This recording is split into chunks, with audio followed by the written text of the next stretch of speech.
I just shot my second match of the year yesterday at Belton Gun Club in South Carolina, and I had a good time. And I want to go over what I noticed and what my game plan was going into the match, right? So going into the match, I was just focused on giving maximum effort and being efficient.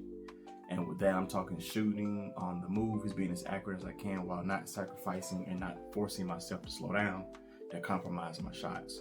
And that's what I did. So we're gonna go over each stage. I did miss one stage. There were 6. I only got footage of 5.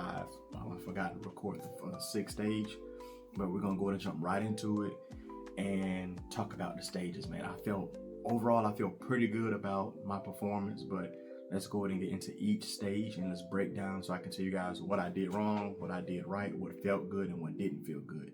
Let's go ahead and get into it. Ready. Stand by. Your way's faster. Your way.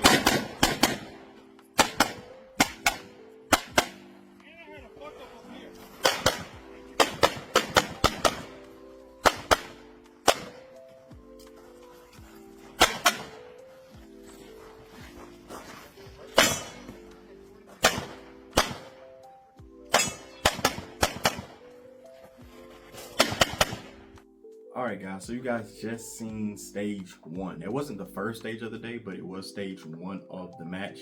And I felt pretty good on my visualizing the stage plan and keeping that same stage plan throughout the plan. Only thing I wish I would have did better is after I transitioned into that port, I feel like after that transition, I should have just started running towards the tuxedo and putting 2 on paper and then transitioning to the open target inside. But instead I took the safer route mentally, and I wanted to get on that tux and put 3 on paper just to make sure. Then I transitioned inside of the barricade area, hit the 4 on paper. The last one I shot inside, I should have been stepping away, like stepping backwards towards the next array of targets. But I stood there, put 2 on paper, then I did my reload, put 2 on the partial. And this is where things got tricky. Once I transitioned to the left side, there were two steals. I hit the first one. The second one just didn't want to go down. I think it took me 3 shots to get it. At that point, I panicked mentally, and my stage plan went out of the window. As you guys can see, if you guys rewind the footage back, there was a tuxedo that I failed to engage, man, and they penalized me for that. So I got 2 mics and a failure to engage on that target. And then I ran into behind the barrels, and I had to engage a low target. And I put 3 on paper, but my issue was when I put 3 on paper, the front of my foot was outside of the array for one of the shots, and I got a penalty for that. So I do need to be cognizant of where foot placement is when I enter a position, and I need to stick to the plan no matter what things go, and find ways to get back on that stage plan and not panic so much mentally. But that's what I got from stage 1. Let's go ahead and get into stage 2 and see how stage 2 was to me. Oh, are you ready? Stand by.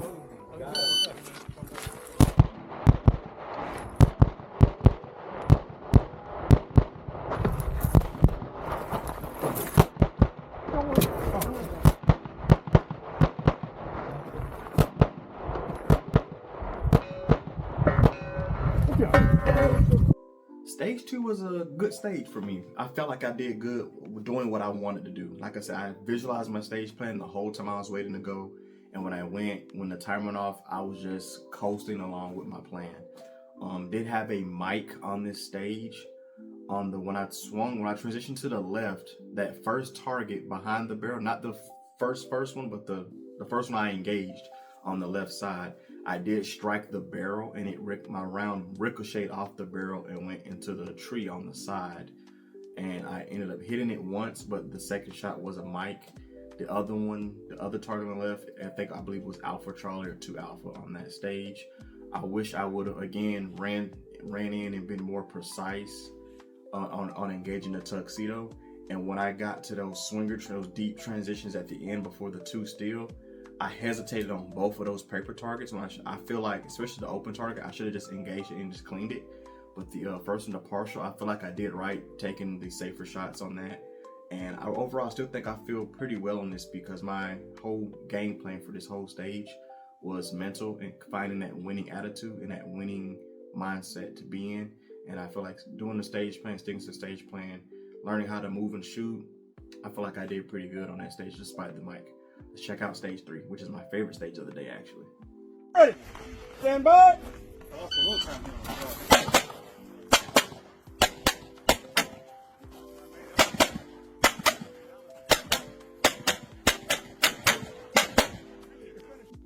All right, so stage 3, man, was my favorite stage of the day. It's my last stage of the day, unfortunately. But this is when everything of the day started to click. Everything started to click. The movement was nice. The transitions were nice. After talking over with some friends, I do realize what I could have did was stay towards the rear of the fault line, which would have made those entry targets, the very first ones I engaged.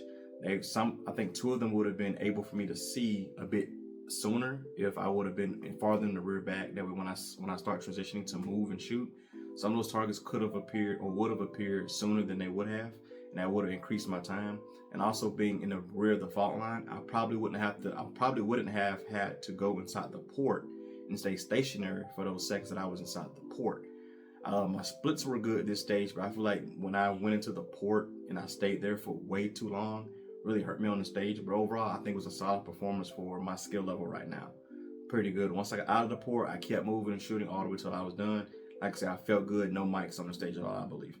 I have to double check, but I believe there were no mics on stage. I believe the stage was like my best one of the day. So let's go check out stage 4, which was the first stage of the day.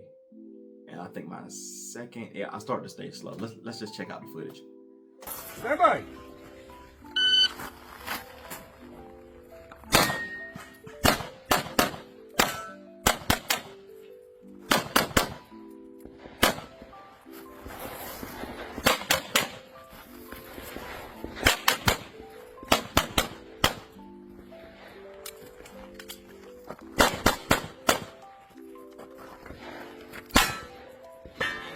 All right, so stage 4, first stage of the day.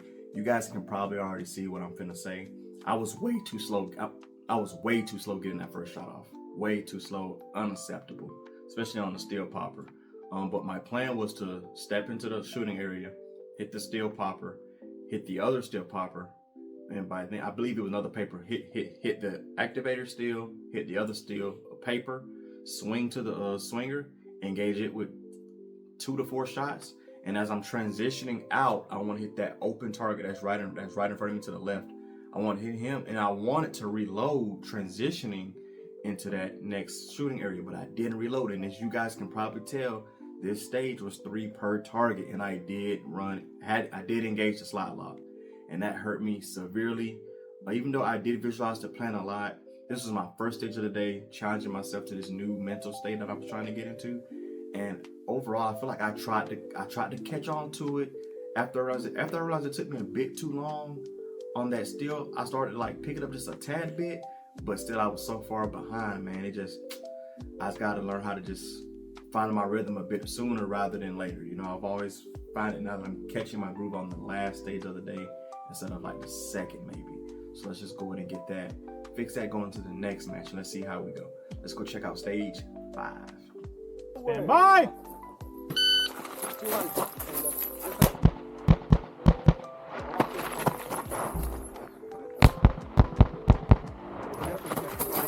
Honestly, I didn't see. Yeah. All right, so stage 5 was a classifier called righty tighty. I did this before in limited optics as a classifier. This was me doing it in carry optics, and I felt pretty good doing it.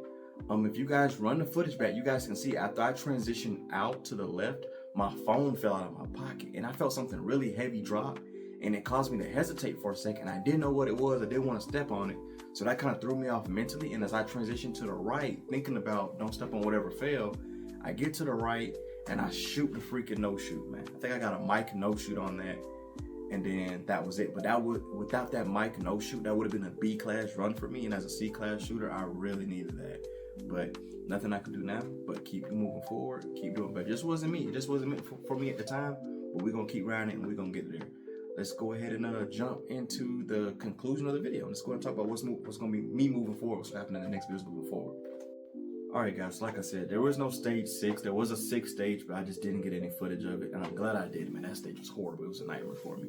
But that was my video, man. This was my second match of the year, and I think this is like my best match in like the past 90 days that I've been doing competitive shooting.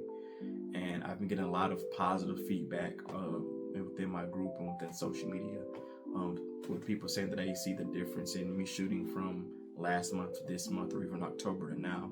Everything feels like it's starting to click. Something's starting to click with me right now, like on all cylinders. While some things I still need to work on. I still need to work on shot calling, transitions, movement, mainly the shot calling thing, and just being able, because if I work on shot calling, I think that'll really help me on my mics and my deltas.